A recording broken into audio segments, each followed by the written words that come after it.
জবান দিয়েছেন কে? জবান কে দিয়েছেন? জবান কি দিয়ে বের হয়? হ্যাঁ, কি দিয়ে? জিহ্বা দিয়ে, তাই না? কি জিহ্বা থাকলে কথা বলা যায়? যায় না? তাহলে কি লাগে কথা বলতে? জিহ্বা থাকলে কথা বলা যাবে। চাচা বলেছে জিহ্বা থাকলেই কথা বলা যাবে। মানুষের জিহ্বা বড় না গরুর জিহ্বা বড়? কার জিহ্বা বড়? গরুর জিহ্বা বড় না মহিষের জিহ্বা বড়? মহিষের জিহ্বা বড় না হাতির জিহ্বা বড়?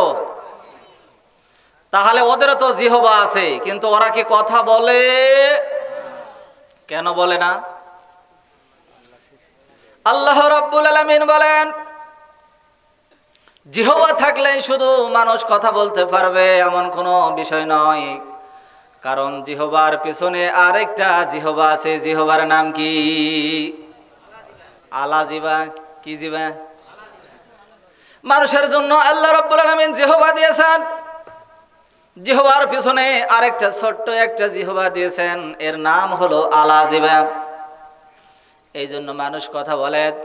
জিহ্বার মধ্যে কতগুলি ছিদ্র আছে আপনি কি জানেন? আপনারা কি জানেন? তাহলে শুনবেন তো। এই জিহ্বার যতগুলি ছিদ্র আছে প্রত্যেকটা ছিদ্রের মধ্যে আল্লাহ পাক রব্বুল আলামিন এক একটা করে যন্ত্র বসায় রেখেছে। বলেন আল্লাহু আকবার। তাহলে শেষ পর্যন্ত যারা থাকবে তারা ইনশাআল্লাহ শুনে যাবে। রাজি আছেন তো? রাজি আছেন? সকলে বলি ইনশাআল্লাহ। আল্লাহ শেষ পর্যন্ত আমাদেরকে কবুল করুন। বলুন আল্লাহুম্মা আমিন।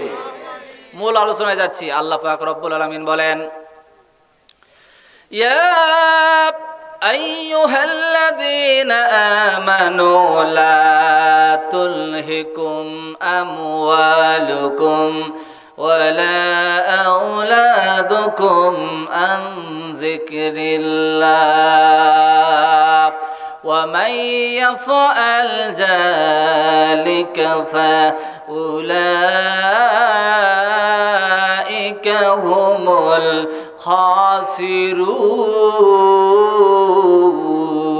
الخاسرون وأنفقوا مما رزقناكم من قبل أن يأتي أحدكم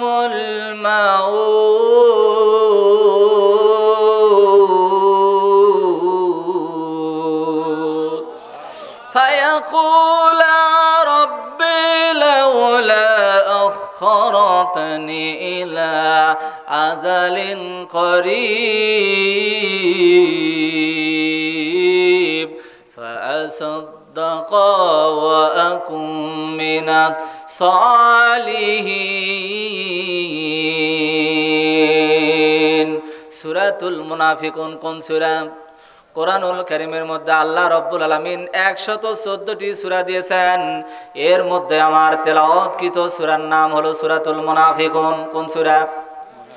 সূরাতুল মুনাফিকুনের মধ্যে তেলাওয়াতকৃত দুইটি আয়াত হলো 9 নাম্বার আর 10 নাম্বার। কয় নাম্বার?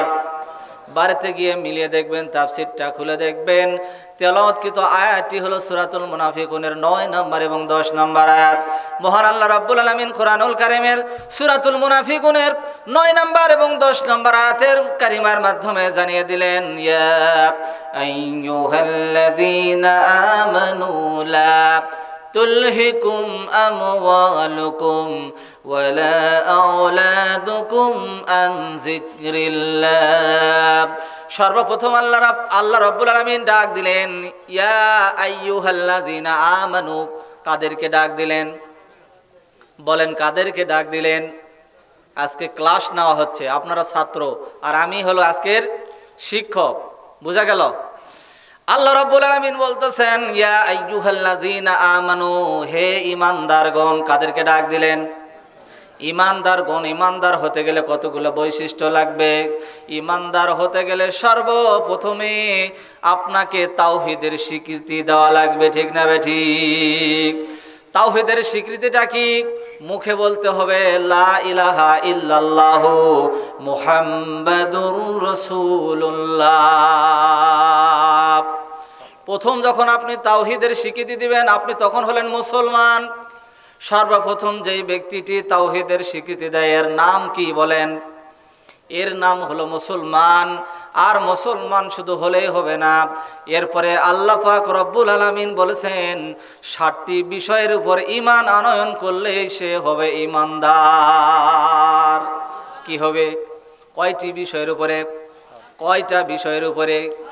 7টি বিষয়ের উপরে ঈমান আনয়ন করলে সেই ব্যক্তি হবে ঈমানদার। আর তাওহীদের স্বীকৃতি যদি মুখে কোনো ব্যক্তি দেয় তাহলে ওই ব্যক্তির নাম কি? ওই ব্যক্তির নাম কি? সর্বপ্রথমই তো বললাম, ওই ব্যক্তির নাম হলো মুসলমান। ওই ব্যক্তির নাম হলো সর্বপ্রথম কি? ওই ব্যক্তির নাম হলো মুসলমান। মিল্লাতে আবিকুম ইব্রাহিম হুয়া সাম্মাকুমুল মুসলিমিন। আল্লাহু আকবার। আমাদের মুসলিম জাতির ধর্মীয় পিতার নাম কি? মুসলিম জাতির ধর্মীয় পিতার নাম কি? কিন্তু কিছুদিন পূর্বে ছিল জাতির পিতার নাম কি? কিছুদিন পূর্বে কি ছিল? জাতির পিতার নাম দিয়েছিল শেখ মুজিবুর রহমান। বলো নাউজুবিল্লাহ। কোরআনুল কারীমের মধ্যে আল্লাহ ঘোষণা করে দিলেন মিল্লাতে আবিকুম ইব্রাহিম হুয়া সাম্মাকুমুল মুসলিমিন। বলো আল্লাহু আকবার।